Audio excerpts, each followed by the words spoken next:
अस्सलाम वालेकुम friends, welcome back to top smarties drama serial Jaan Se प्यारा जॉनी। कयामत का मंजर था जब फारिस ने फ़ोन उठाया और कह दिया कि बारात नहीं लेकर आ रहा। फारिस ने तो ये वर्ड कह दिए और ये तक जानना ज़रूरी नहीं समझा कि उसके बाद हुसन आरा का क्या हाल हुआ। हुसन आरा तो खुद को संभाल ही नहीं पाई, जाते ही जुनैद की बाहों में गिर गई। और ये मंजर कैसे बर्दाश्त करती।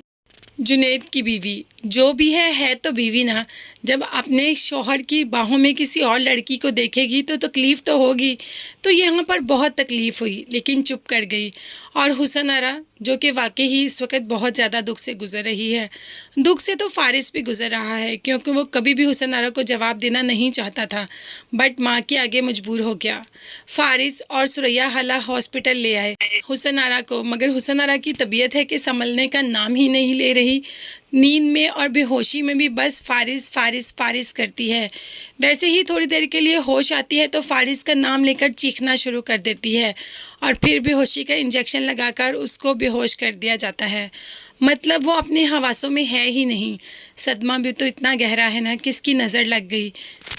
और सुरैया हाला के पास तो यहाँ पर हॉस्पिटल में कोई नहीं, सिर्फ और सिर्फ जुनैद ही है। इसी जुनैद को कितनी बातें सुनाई थी हुसन आरा ने, और आज साथ कोई नहीं, ना कोई रिश्तेदार, ना बहन, ना भाई, ना हाला, कुछ भी नहीं। सिर्फ और सिर्फ जुनैद है। बाकी सब तो चले गए और फारिस भी तो जा रहा है हमेशा हमेशा के लिए आउट ऑफ कंट्री। मगर हुसन आरा की हालत देखी नहीं जा रही थी जुनैद थे, इसीलिए तो फारिस के पास आ गया और कहा कि तुमने देखा है कि हुसन आरा की क्या हालत है। वो सिर्फ तुम्हारा नाम लेती है, चीखती है, चिल्लाती है, जैसे ही इंजेक्शन लगता है फिर बेहोश हो जाती है। तुम सिर्फ एक बार हॉस्पिटल आ जाओ, उसके बाद तुम जहाँ मर्जी चले जाना। सिर्फ एक बार तसल्ली दे दो आकर हुसन आरा को। मगर यहाँ पर फारिस की माँ ने कह दिया कि वो सब ड्रामे कर रही है, नाटक है, और जुनैद को अपने गार्ड से मार पिटवा कर भेज दिया। जुनैद तो इतना साबिर इंसान है कि वो मार खा के भी ज़रा उसको एहसास नहीं हुआ।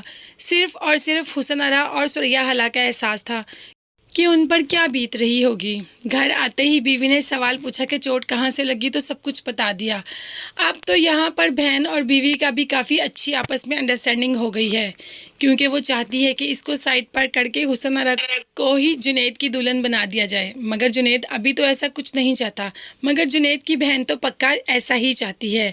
इसीलिए तो जुनैद की बीवी के साथ राब्ते बढ़ा रही है ताकि उसको भड़काए और जुनैद की ज़िंदगी से निकाल दे। जुनैद जो कि इतनी मार खाने के बाद फिर भी हॉस्पिटल जाने के लिए तैयार है, मगर हॉस्पिटल चला तो जाता है, पीछे से जैसे ही बहन घर आती है तो आते ही दोबारा से भड़काना शुरू कर देती है और अपने शौहर से कहती है कि इन दोनों को हमेशा हमेशा के लिए जुदा कर दूंगी और अपनी पसंद की लड़की लेके आऊँगी, उससे करूँगी अपने भाई की शादी, फिर देखना दोबारा राज करूँगी, दोबारा उस घर में मेरा ही नाम होगा, मेरा ही सिक्का चलेगा, जिन आसाइशों से मैं महरूम होगी वो मुझे दोबारा मिलेंगी।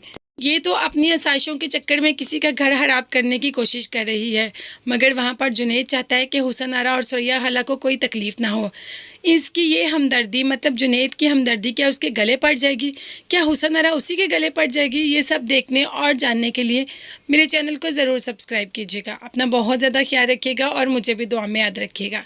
नेक्स्ट वीडियोज़ तक के लिए अल्लाह हाफिज़, बाय बाय, टेक केयर।